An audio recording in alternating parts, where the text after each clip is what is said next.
Hello जी, नमस्कार, सत श्री अकाल, अस्सलाम वालेकुम। मैं हूँ आप सबके साथ आपकी अपनी ममता सचदेवा।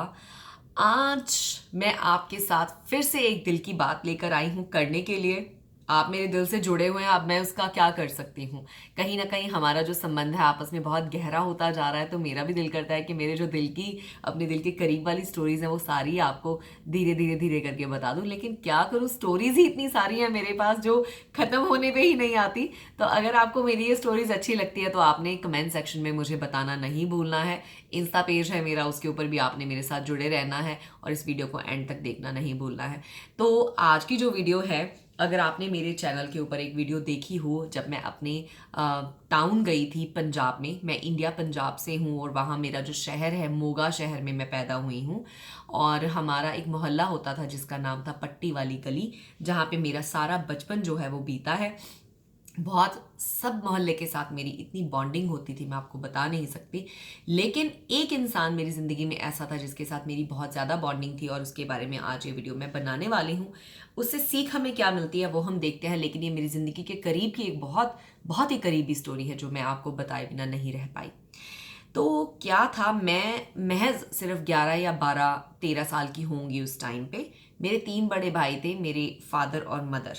मेरे फादर और मदर दोनों वर्किंग थे, तो मैं घर में most of the time school के बाद अकेली होती थी। और घर के हालात बहुत अच्छे नहीं होते थे, बस आपको इतना बता सकती हूँ। बाकी की जो डिटेल स्टोरी है वो मैं आपको ज़रूर कभी बताऊंगी, ये मेरा आपसे वादा है। आप कहेंगे कि मैं आपको बहुत सारे वादे करती हूँ, लेकिन पूरे भी करती हूँ, थोड़ा वक्त लगता है उनमें। तो उस घर में हमारा वो जो घर था बहुत छोटा सा घर था, ज़्यादा बड़ा नहीं था। और due to some financial crisis, पैसे की किल्लत की वजह से मेरे मदर भी काम करते थे, और जिसकी वजह से घर पे बहुत ज़्यादा सुख सुविधा नहीं था उस वक्त पे। और हमारे पड़ोस में मेरे चाचा जी रहते थे, उनका भी हमारे घर जितना ही घर था, लेकिन उन्होंने वो घर बेच दिया था किसी को। और वहाँ पे जो फैमिली रहती थी, हस्बैंड पंजाबी थे, वो पंजाब से ही थे, लेकिन उनकी वाइफ जो थी दिल्ली से थी और वो हिंदी बोलती थी। तो इस वजह से उनको जो बातचीत करने में आस पड़ोस में बहुत प्रॉब्लम आती थी, क्योंकि पंजाब में जो मोस्ट कॉमनली यूज लैंग्वेज है वो पंजाबी है। तो उनको कोई समझता नहीं था। एक तो वो दिल्ली में वो भी बहुत परेशानी से निकल के आई थी, उनके मदर और फादर दोनों की डेथ हो गई थी और उनके कज़न ने उनको पाला था। और वो मतलब वो भी अपनी लाइफ में बहुत परेशान और दुखी रहते थे। तो जब वो हमारे घर के पास में शिफ्ट हुए तो उनके साथ जो है, उन आंटी के साथ मेरी बहुत अच्छी बॉन्डिंग हो गई। उनके 2 बच्चे थे। मुझे बच्चों का नाम मैं नहीं लूँगी उनका, क्योंकि मैं बिल्कुल दुनिया के सामने उनका नाम नहीं लेना चाहती हूँ, ना उनके बच्चों का ना उनका। 2 उनके बच्चे होते थे। और वो आंटी जी बहुत हैवी थी, बहुत ज़्यादा मोटी थी, और उनको मतलब मूव करना, काम करना बहुत मुश्किल होता था। तो मैं जैसे अपने घर में सारा काम करती थी, क्योंकि मेरी मम्मी वर्किंग थी, तो मैं घर में पूरे घर की क्लीनिंग, कपड़े धोना, खाना बनाना, जो भी काम घर के होते हैं पूरे के पूरे काम मैं स्कूल जाने से पहले भी करती थी और स्कूल से आने के बाद भी घर के सारे काम मैं ही करती थी। पूरा वक्त मेरा, मतलब अगर कोई मेरे उस टाइम हाथ भी देखता तो मेरे हाथों के ऊपर आटा लगा होता था। तो मतलब इतनी बुरी हालत थी कि मैं ध्यान ही नहीं देती थी अपना।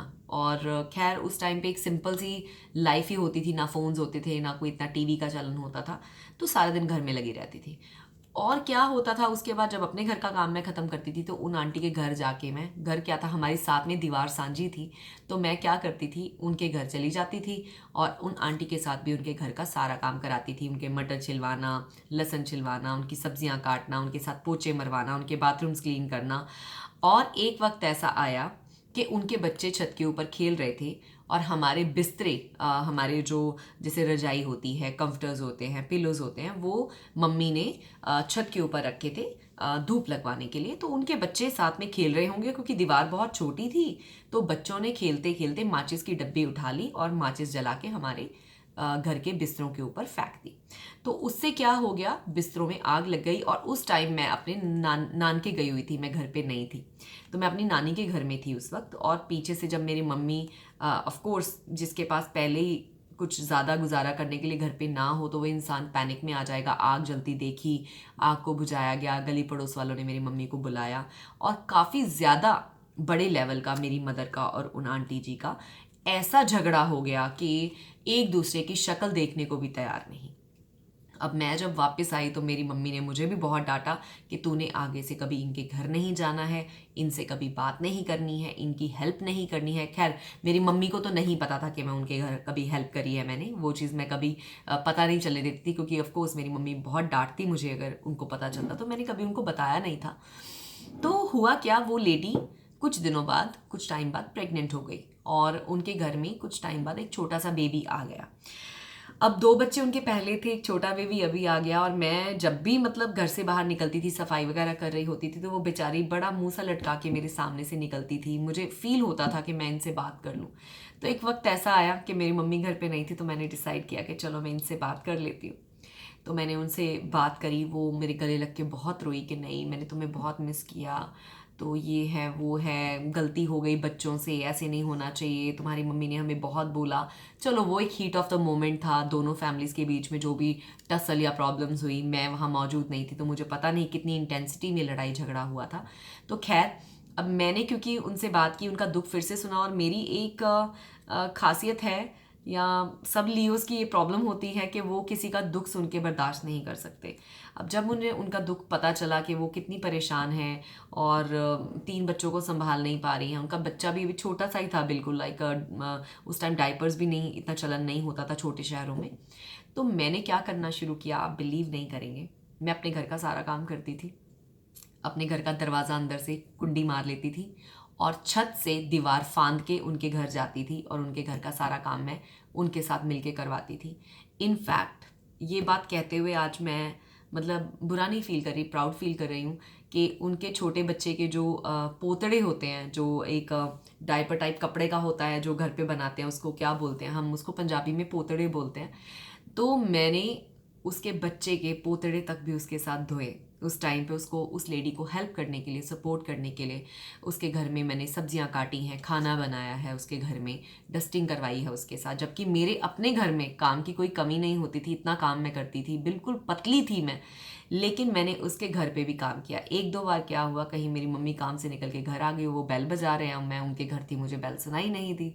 जब उनको इस बात का पता चला तो मेरी ऐसी पिटाई हुई घर पे, ऐसी पिटाई हुई मेरी घर पे, इतनी मुझे गालियाँ पड़ी, इतने मुझे मतलब बहुत ज़्यादा सुनने को मिला अपने माँ बाप से और घर वालों से कि ये क्या वो क्या। बट एनीवे, मैंने किसी बात को हाँ ना कहे बगैर, उन पे आँच आए बगैर उस बात को ख़त्म कर दिया। कुछ वक्त बीता, हमने वो घर वहाँ से सेल कर दिया, हम कहीं और शिफ्ट हो गए, तो थोड़ी दूरियां बन गई। फिर भी मैं मेक श्योर करती थी कि मैं जब मोगा में कहीं जाती थी, कहीं बेबी में, साइकिल पे उनके घर का चक्कर लगा के उनको मिल के उनकी फिर कहीं ना कहीं थोड़ी बहुत जो हेल्प है वो करके आती थी। तो इस जर्नी की सीख क्या है मैं आपको बताती हूँ। ये मैंने आज स्टोरी जो है वो क्यों आपके साथ शेयर की है। आज मैं लाइफ में कहीं पहुँच गई, कहीं खड़ी हूँ, लेकिन ये मेरी ज़िंदगी के छोटे छोटे ऐसे ऐसे टाइम की स्टोरीज़ हैं जो मेरे दिल के करीब हैं, क्योंकि मुझे लगता है कि जब आप किसी के साथ बिना दिल में मतलब कोई एक्सपेक्टेशन लिए, कुछ सोचे बगैर कि आपको रिटर्न में क्या मिलेगा, अगर आप किसी के लिए निस्वार्थ, जिसे हम कहते हैं, सेवा करते हैं, किसी की हेल्प करते हैं, किसी की मदद करते हैं, तो वो ज़िंदगी में ऊपर वाला भी आपकी मदद करता है, आपको सपोर्ट करता है। मुझे ऊपर वाले ने कई ऐसी सिचुएशंस में से निकाला है जहाँ पे शायद मेरी ज़िंदगी में मैं भी किसी गलत रास्ते पे चल देती, या दुनिया मेरे आसपास थी, मुझे गलत कर सकती थी, या मेरे साथ कुछ गलत हो सकता था, लेकिन मैं वहाँ से बिल्कुल सेफ निकल के बाहर आ गई, कभी मेरे साथ कुछ गलत नहीं हुआ। तो मुझे लगता है कि मेरी ज़िंदगी में, क्योंकि मैंने ऐसे बहुत सारे लोगों के साथ ऐसी बॉन्डिंग रखी है जहाँ पे मैंने कभी स्वार्थ बीच में नहीं लाया कि मुझे उसके बदले में क्या मिलेगा। एक बच्चा थी मेरा, एक मन था, मोम था, साफ दिल थी मैं, और मैंने किसी की मदद की, तो जिसकी वजह से मुझे लगता है कि आज मुझे भगवान ने, ऊपर वाले ने सब कुछ दिया है। तो सीख इससे यही है कि अगर हम या आप किसी की मदद करते हैं निस्वार्थ भाव से, ये नहीं कि मैं इसके लिए करूँगा मेरे लिए दो करेगा, अगर हम निस्वार्थ भाव से किसी के लिए कुछ करते हैं तो ऊपर वाला उसका 10 गुना करके हमें लाइफ में देता है। मैं आपके सामने इस चीज़ की बिल्कुल गवाही भरने के लिए बैठी हूँ। और अनफॉर्चुनेटली एक बात आपको बता दूँ कि वो लेडी अब इस दुनिया में नहीं है, उनकी डेथ हो चुकी है, और उनकी बेटी भी अनफॉर्चुनेटली सम अनफोर्सीन सर्कमस्टेंसेस की वजह से उनकी बेटी की भी जो है वो डेथ हो गई थी। उनकी बेटी की डेथ पहले हुई थी, बहुत छोटी थी वो, 10 साल की थी जब उसकी डेथ हो गई थी। और उसकी मदर भी किसी शादी में गई, घर आई वापस, उनको हार्ट अटैक आ गया और उनकी भी डेथ हो गई थी।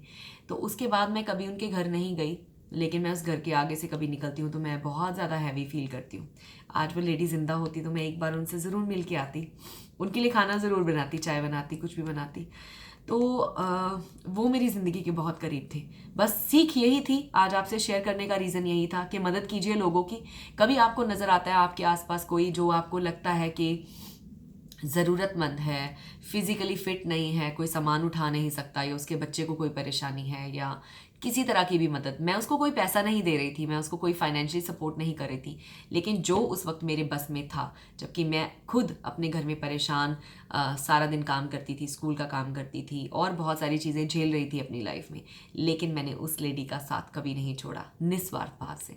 तो वो चीज़ आप मेरे से आज लेके जाइए, इस वीडियो से यही मैसेज लेके जाइए कि कभी भी किसी के लिए कुछ कीजिए, निस्वार्थ भाव से कीजिए और हमेशा दूसरों की मदद कीजिए, हमेशा दूसरों की मदद कीजिए। आप मदद एक ही करेंगे तो आपकी ऊपर वाला 10 बार मदद करने के लिए आएगा। आपको आज का ये वीडियो कैसा लगा हो, कैसी आपको ये छोटी सी मेरी स्टोरी लगी हो, वो आपने मुझे बताना नहीं भूलना है। मैं आपकी बहुत शुक्रगुजार हूँ कि आप मुझे फॉलो करते हैं, मेरी बातों को सुनते हैं।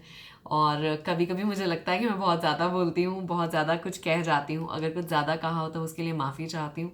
लेकिन प्लीज़ आपको वीडियो कैसा लगा हो, उसका मैसेज कैसा लगा हो, आप मुझे बताना मत भूलिएगा। ये मेरे दिल के करीब की बहुत अच्छी वाली स्टोरी थी जो मैंने आज दिल खोल के आपको बताई है।